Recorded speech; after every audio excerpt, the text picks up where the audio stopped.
If you are about to buy a Toyota electric vehicle in 2026, stop for a second, because the Toyota EV sitting in front of you may represent one of the strangest transition periods in the company's history. Toyota, a manufacturer famous for controlling its engineering, protecting its manufacturing methods, and trusting its own systems, is now selling an electric car whose most important technology comes from one of its fiercest competitors.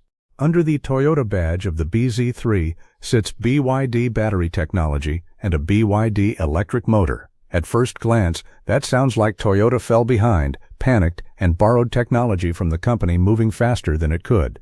And if that were the entire story, buying one today might look like buying evidence of Toyota's weakness. But that interpretation misses something much bigger. Toyota may not be borrowing BYD technology because it has surrendered the future. It may be borrowing technology because it refuses to waste years fighting a battle that BYD has already solved, while Toyota prepares for a completely different battery generation. That distinction matters if you are considering a Toyota EV right now, because the vehicle you buy in 2026 could sit directly between two technological eras. One era is built around proven lithium battery technology Toyota can access today. The next is the solid-state future Toyota is targeting around 2027 to 2028. That means the real question is not simply whether Toyota's current EV is good. The real question is what Toyota believes comes next, because Toyota's own strategy suggests that what comes next could be dramatically different. To understand why, look at the partnership that was never supposed to happen. Toyota and BYD are not companies operating in separate corners of the industry. They compete for many of the same customers, especially in China, the largest and one of the fastest-moving automobile markets on Earth. Yet in 2019, Toyota and BYD created the BYD Toyota EV Technology Company as a 50-50 joint venture, shared development, shared research. Two competitors essentially agreeing that there were areas where cooperation made more sense than trying to reinvent everything separately. The clearest product to come from that thinking is the Toyota BZ3. From the outside, it looks intentionally familiar: Toyota styling, Toyota tuning, Toyota quality control. But underneath that Toyota presentation is BYD's Blade Battery technology and BYD electric propulsion hardware. The BZ3 has been offered in China starting around 169,800 yuan, roughly $24,000, an aggressive number for a Toyota-badged electric sedan. Battery choices include approximately 49.9 and 65.3 kilowatt-hours, with claimed driving ranges between 517 and 616 kilometers on the Chinese test cycle, while charging from 30 to 80% takes roughly 27 minutes. Those specifications are useful, but they are not the most important part of this car. The important part is how quickly Toyota could get those specifications into a showroom. Instead of spending years building every piece of an electric ecosystem from zero, Toyota could take battery and motor technology that had already gone through development and real-world use, integrate it into Toyota's own vehicle engineering process, and move. That is the hidden asset in this deal, not battery capacity, not range, time. Toyota essentially purchased speed in a market where speed suddenly became something even Toyota's legendary production system could not manufacture quickly enough. And that change happened because China rewrote the timetable. Toyota spent decades demonstrating that patience, process control, and incremental improvement could dominate the automotive business. The Prius proved that electrification did not have to mean abandoning the combustion engine immediately. Toyota turned hybrids into a global business while much of the industry was still debating whether ordinary buyers cared about efficiency. That strategy worked extraordinarily well, and Toyota continued believing that hybrids would remain a major bridge between traditional cars and full battery electric vehicles. Then the Chinese market accelerated far beyond the pace legacy automakers were expecting. New energy vehicles, the category that includes battery electric vehicles and plug-in hybrids, moved beyond half of new vehicle sales in China, more than 50%. Once that happens, the market is no longer experimenting with electrification. Electrification becomes the center of the market. Traditional gasoline vehicles and conventional hybrids begin fighting for the shrinking side of the equation instead of controlling the mainstream. During this shift, Toyota and Volkswagen reportedly saw gasoline and hybrid sales fall roughly 15 to 20% over a period of 12 to 18 months. That is the kind of decline that can compress an entire product development cycle into an emergency. A car company normally thinks several years ahead, but if customer demand moves faster than your development calendar, being correct eventually is almost as dangerous as being wrong. Toyota could have insisted on doing everything internally, spent enormous capital building an entirely independent battery system, secured raw material contracts, constructed factories, improved yields, and worked through the painful learning curve every large battery manufacturer has already experienced. The problem was not whether Toyota had enough money. The problem was whether Toyota had enough time.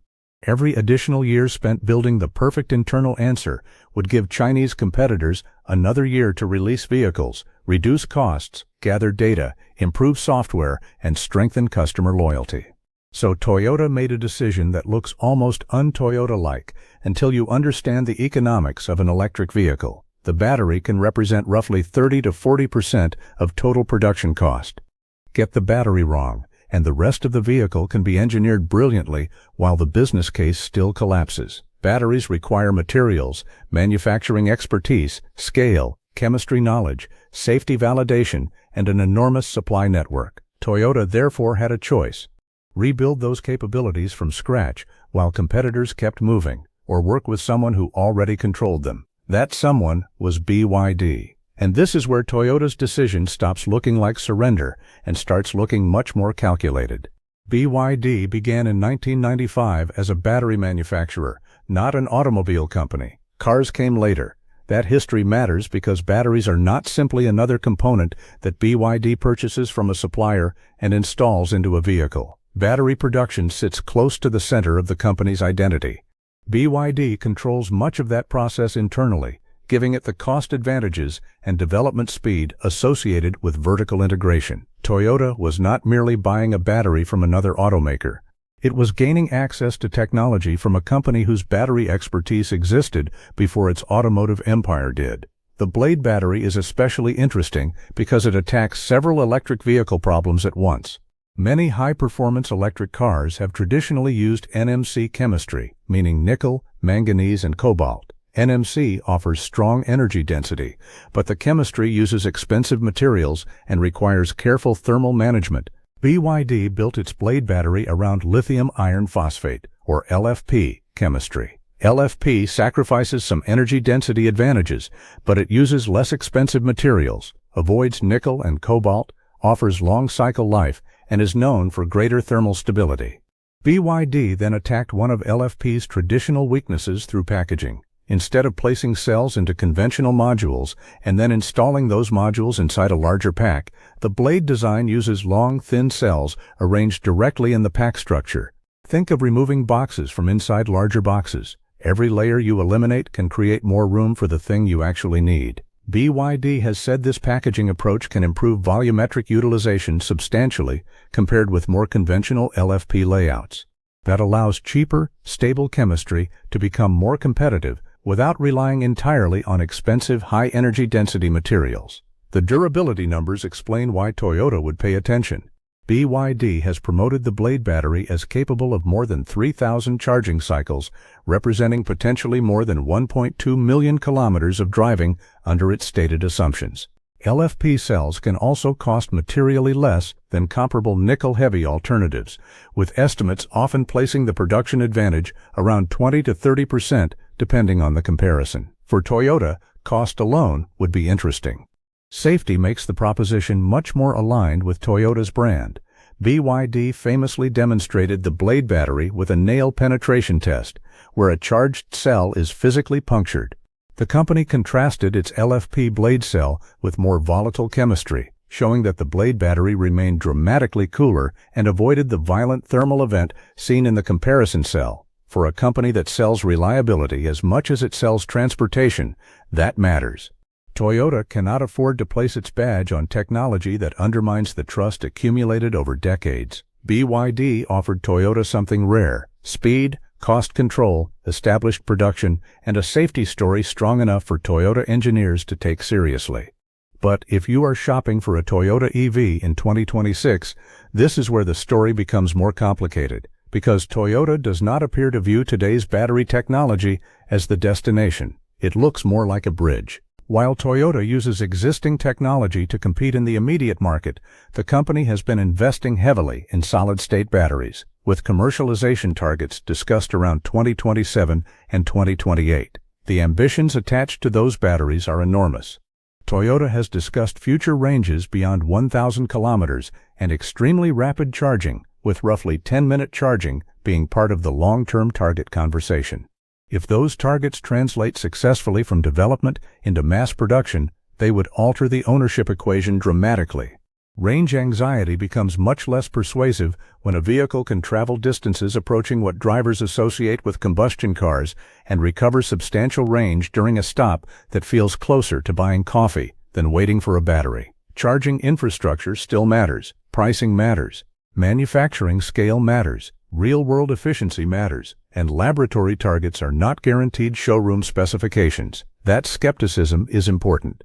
Solid-state batteries have been one of the industry's most discussed future technologies precisely because manufacturing them economically at enormous scale is extremely difficult.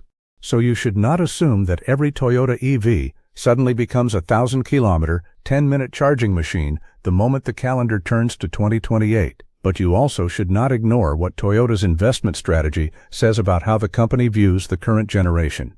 Toyota appears to be running two clocks at once. The first clock is immediate. It needs competitive EVs now, particularly in China, and BYD gives Toyota technology that already exists at scale. The second clock is strategic. Toyota wants enough time, money, and market presence to develop batteries that could create a much larger technological jump later. Put those clocks together, and the partnership makes sense. Toyota is not necessarily outsourcing the future. It is outsourcing part of the present so it has more resources to build the future. That is why the title of this video matters. If you are buying a Toyota EV in 2026, stopping does not automatically mean walking away from the dealership. It means understanding where your purchase sits on Toyota's roadmap before signing anything. Ask what battery chemistry you are buying. Ask what charging speed you actually need. Ask how much range fits your driving instead of chasing the largest number on a screen. Ask what warranty protects the battery. Most importantly, ask whether you plan to keep this car long enough for future technology to matter financially. If you replace vehicles every few years, buying during a transition can expose you to faster depreciation when new battery technology improves range, charging, or cost. If you keep a reliable vehicle for a decade and the current model already handles every trip you make, waiting for a hypothetical breakthrough could simply mean delaying something useful for technology that has not yet reached production. There is no universal answer. That is exactly why automatically buying today because the badge says Toyota would be a mistake, and automatically refusing to buy because something better may arrive later would also be a mistake. The decision depends on how the technology fits your ownership timeline. There is another reason this partnership matters, because BYD is not giving Toyota technology out of generosity. BYD benefits too. Supplying systems to Toyota strengthens BYD's credibility beyond its own branded vehicles. There is a huge difference between telling global buyers that your technology is competitive and having one of the most respected manufacturing companies in automotive history choose to integrate that technology. Toyota's participation functions as a powerful form of validation.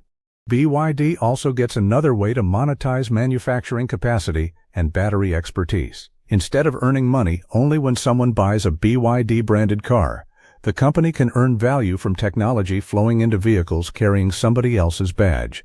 That is a major shift in how we should think about modern automakers. They increasingly compete on one side of the business while cooperating on another.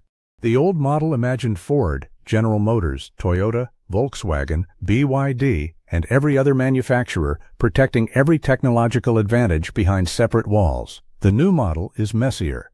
Companies share platforms, purchase batteries from competitors, cooperate on development, license technology, and then fight brutally for the same customer at the dealership. Competition has not disappeared, it has become modular. Toyota can compete with BYD while simultaneously deciding that BYD's battery is the fastest route to a competitive Toyota product. BYD can help Toyota build that car while still trying to convince the same buyer to choose a BYD instead. That sounds contradictory only if we assume every company must win every part of the value chain. The smarter interpretation is that each company concentrates resources where it believes it can create the greatest advantage. Toyota already has another enormous advantage financing this transition: hybrids.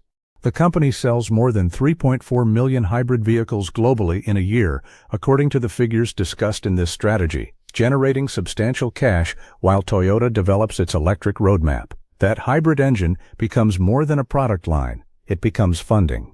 Toyota can use technology from BYD to avoid duplicating years of battery development for today's Chinese market, continue earning from a huge worldwide hybrid business, and direct capital toward next-generation technology.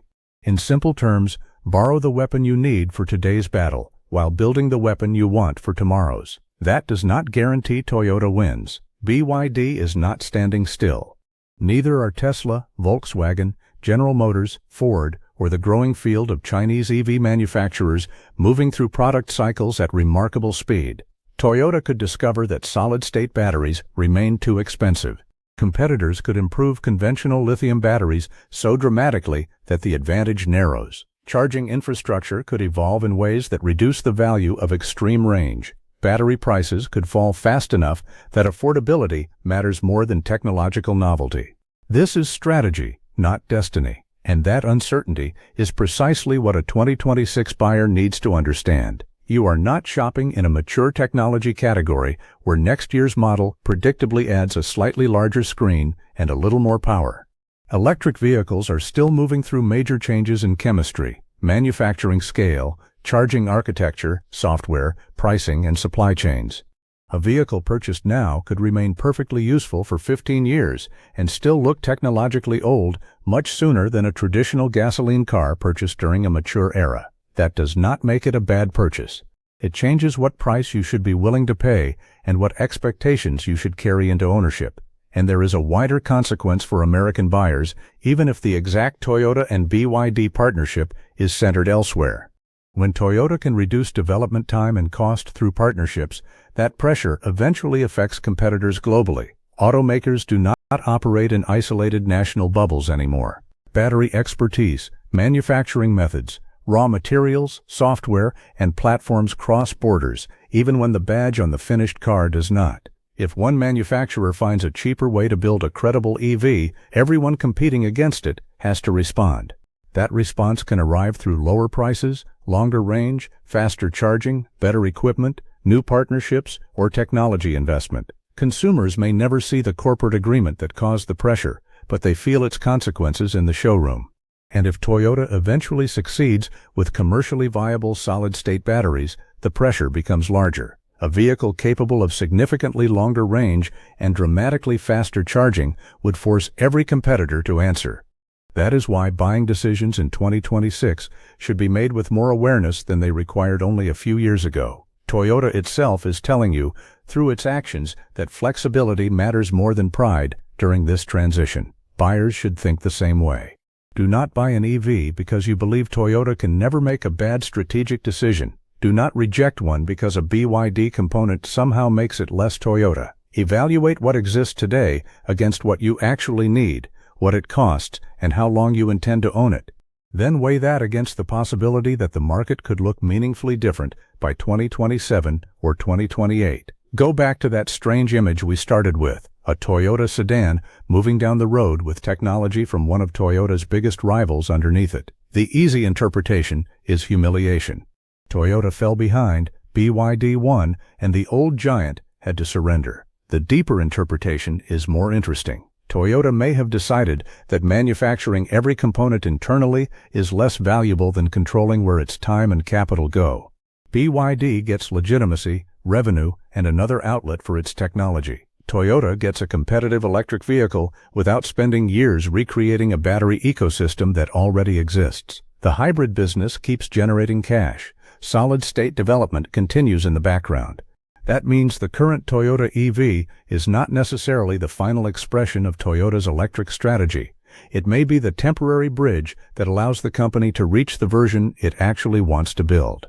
So if you are buying a Toyota EV in 2026, stop immediately before treating the purchase like an ordinary Toyota decision. Look past the badge, understand the battery, understand the charging, understand your ownership horizon, and understand the technological bet Toyota itself is making on the next few years. Then decide, is Toyota brilliantly buying time while BYD handles part of today's problem, or are we watching the first sign that Toyota waited too long and now has to depend on the competitor it should have been preparing to beat? That is the real debate, and the answer may determine whether buying a Toyota EV right now looks smart 5 years from today or painfully early. If you want more breakdowns that go beyond horsepower and range figures and actually examine the strategy underneath the automotive industry, subscribe and tell me which side you are on. Buy the Toyota EV now or wait to see what Toyota brings next.